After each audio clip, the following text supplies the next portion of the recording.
So unit का जो title है वो है physical quantities and measurement.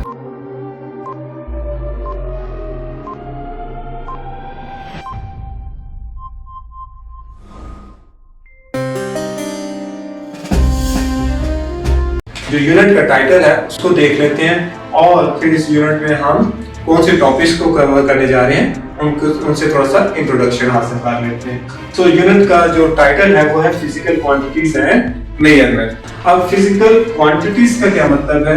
Physical quantities का मतलब है वो क्वांटिटीज जिनको हम मेजर कर सकते हैं, यानी सिंपल वर्ड्स में हम कहें तो मेजरेबल क्वांटिटीज। वो क्वांटिटीज जिनको हम मेजर कर सकेंगे वो फिजिकल क्वांटिटीज कहलाएंगे। और इसी तरह मेजरमेंट्स यानी उनको पैमाइश करने का तरीकाकार भी हम सीखेंगे। सो इस चैप्टर के अंदर जो टॉपिक्स हम कवर करने जा रहे हैं वो है सबसे पहले हम फिजिक्स से इंट्रोडक्शन लेंगे।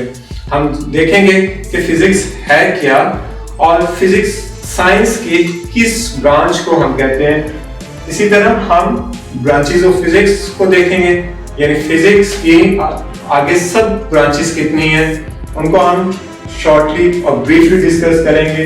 फिर हम देखेंगे कि फिजिकल क्वांटिटीज कौन कौन सी हैं और उसके बाद फिर हम आएंगे इंटरनेशनल सिस्टम ऑफ यूनिट्स के ऊपर। इसकी अहमियत को भी देखेंगे कि इसकी अहमियत क्या है और ये एक्चुअली है क्या, जिसको हम सिंपली एसआई सिस्टम भी कहते हैं, एसआई सिस्टम ऑफ यूनिट्स भी कहते हैं।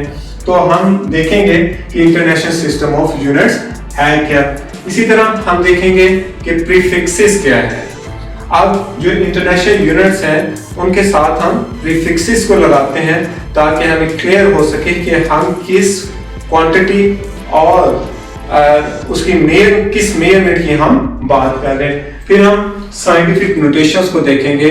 हम इसमें सीखेंगे कि हम नंबर्स को साइंटिफिकली कैसे एक्सप्रेस कर सकते हैं या उनको कैसे लिख सकते हैं। और फिर इसी तरह हम मेजरिंग इंस्ट्रूमेंट्स को देखेंगे, यानी यहाँ पे अभी मैंने आपसे कहा कि फिजिकल क्वांटिटीज जो है उनसे मुराद है मेजरेबल क्वांटिटीज। अब मेजरेबल जो क्वांटिटीज है जाहिर बात है उनके लिए हमें किसी न किसी इंस्ट्रूमेंट की जरूरत होती है।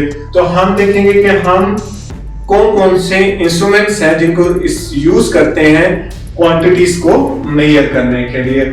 और चैप्टर के एंड में हम सीखेंगे सिग्निफिकेंट फिगर्स क्या होते हैं।